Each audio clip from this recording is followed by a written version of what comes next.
Dobře, ale než ho vezmete na procházku, dejte mu čepičku, jasný? V lednici je připravený mlíko a plínky jsou v té tašce. Čepice, mlíko, jasný. Dobře, nespouštějte ho ani na chvilku z očí, spolehám na vás. Ukažte, co umíte a žádný koniny. Jako by se stalo? Ty jsi mu rozuměl? Jo, strejda Sel má taky velký jazyk. Aha. Ten, co má tu krásnou ženu. Rossi, přestaň s tím, ano? Už tam šmíruješ tím kukátkem aspoň 3 hodiny. Teď z toho začneš šilat. Já to věděl.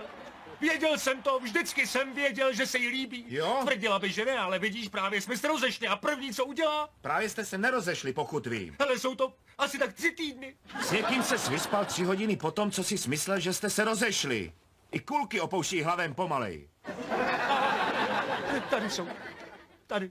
A jestli mu dá pusu na rozloučenou, zabiju se, přísahám. Nemůžu se na to dívat. Rande skončilo. Jo, je to tady. Ona jde dovnitř. Konečně. Ona jde dovnitř. Počkat, on jde dovnitř. On jde dovnitř. Zavřeli dveře. Ježíš, skrz zavřený dveře nic neuvidím. A vynálezce dveří spokojeně odpočívá v hrobě. Víš, co je divný? To já nevím. Kačer Donald nenosí kalhoty.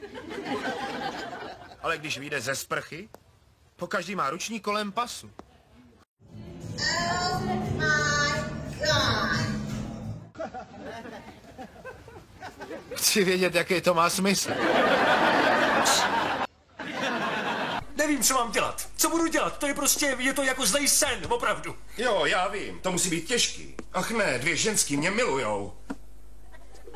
Obě jsou krásný a sexy. Stovky se mi nevejdou do peněženky a mý diamantové boty mě tlačí.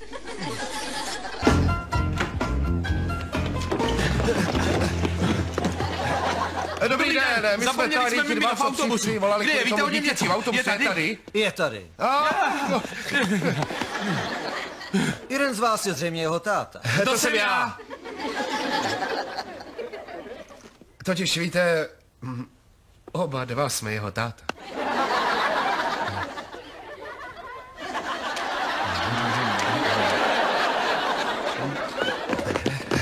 Ahoj, Bene, tak jak pak se máš, Jak co? se vede, co?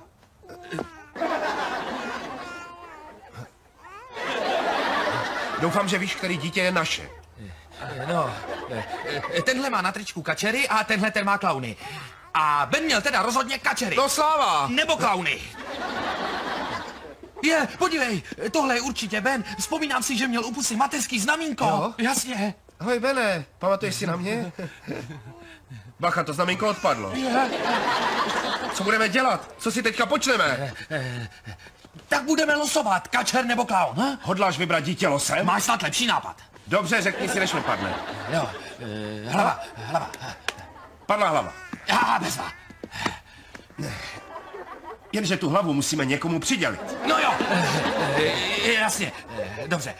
Tak počkej, kačer je hlava, protože kačeři mají hlavy.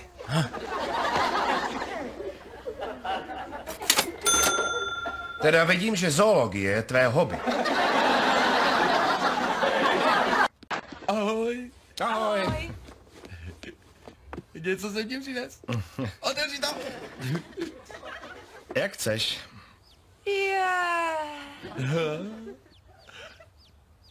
To je kuře?